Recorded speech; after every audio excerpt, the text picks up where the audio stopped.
That's important because, well, if we think of the new challenge of board of directors, which has changed a lot in the last years, they should be much more involved in the strategy. And actually, the management should work strategy since the beginning with the board of directors.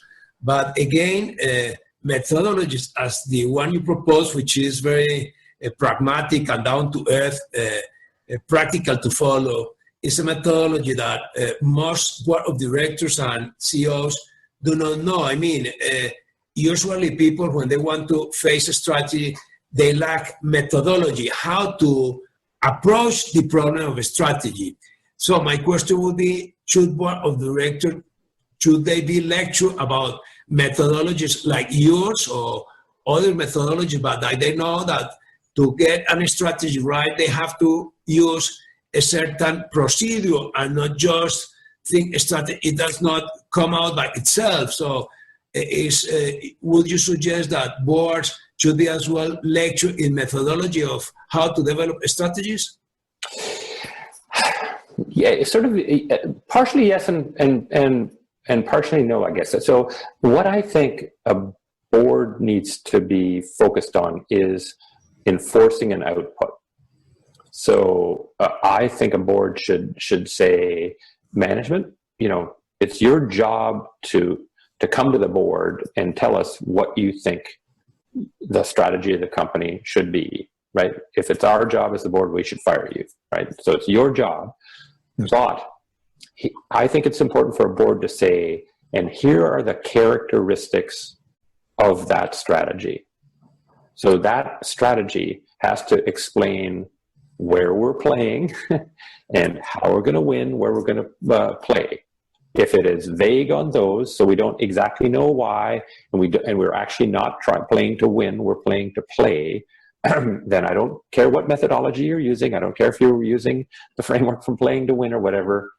You're going to do it again, and you're going to keep doing it again until we, as a board, say, I get it. We're trying to accomplish this by playing here and winning in the following way. And here's why we're investing in these capabilities and these management systems. Now, they might use different words than those. Those are sort of more my words and AG's words. But that's what they need to enforce, and they need to keep telling them to go back until they've done that.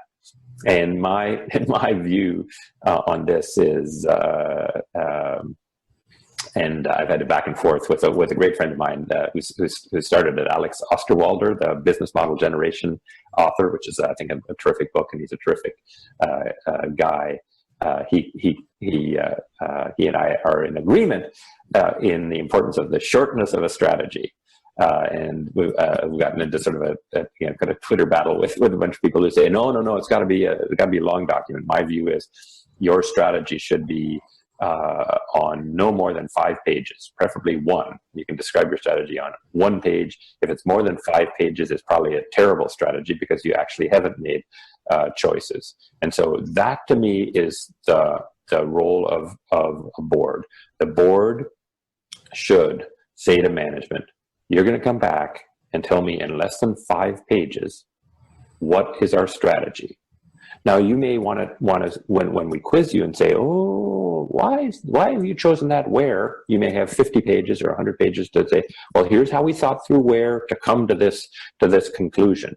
But if they present you with a 100-page or 500-page strategy, you should assume it's garbage. It's completely useless and probably worse than useless. And so that's what boards should do. Enforce a definition of strategy, a definition of what the output needs to look like, and then say to management, it's your job. If you want our help, come and ask and whatever, but we're not going to do strategy for you, or we should replace you. And we're not going to say you have to do it with this set of steps or have this people involved or whatever. It's just, it has to be able to tell us the following things. And for me, it's hard. It's super difficult. Maybe I've got a hammer and now everything looks like a nail, but to say that a strategy can be anything other than a statement at its heart. That's why I said the heart of strategy is this combination of where to play, how to win. If you can't tell me on what playing fields or battlefields, depending on what imagery you want, you're going to plop down your players or your troops. And if you can't tell me how they're going to do better than anybody else who's in that playing field, you don't have a strategy. You'll just go and do a bunch of random things, spend random amounts of money to produce random results. So tell me the playing field. Tell me how your team is going to win. Tell me why we've got the capabilities that cause you to believe that. And we're trying to accomplish what? What's our winning aspiration? That's a strategy. And you can say that verbally to me. You can say it in one page. But if you don't have that, back to work.